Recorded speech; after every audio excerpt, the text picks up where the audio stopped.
İzahlı test 15-ci hissə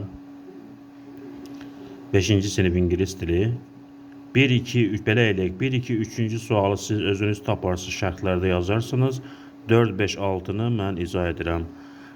4-cü sual, choose a correct pronouns to the underlined word. Altından xətt çəkimi sözləri düzgün əvəzliklərlə əvəz edin. Send this to Mr. Brown. Bu kostyumu Mr. Brown'a göndərin. Bunu ona göndərin. Bunu itdi. Mr. Brown kişi cinsidir. O himlə əvəz eləmək olar. Send it to him. B bəndi doğru cavabdır.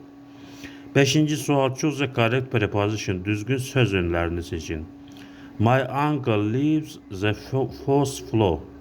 Mənim əmim 4-cü mərtəbədə yaşayır. 4-cü mərtəbədə biz 10 deyə bilərik ondan. My uncle lives on the first floor. D bəndi doğru cavabdır.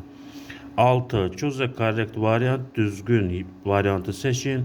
Birds to the south in autumn. Fly. Quşlar payızda cənuba tərəf uçurlar. Birds cəmdədir. Əgər indiki saata zaman olsa fly düzdür. A bəndi doğru cavabdır. B bəndi to fly olmaz. Biz feili cümləyə daxil edəndə tonu atırıq.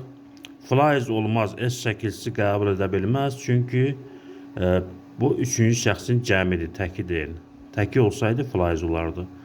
D bəndində flying. Flying indiki davamlı zamandır. Is flying olmalıdır.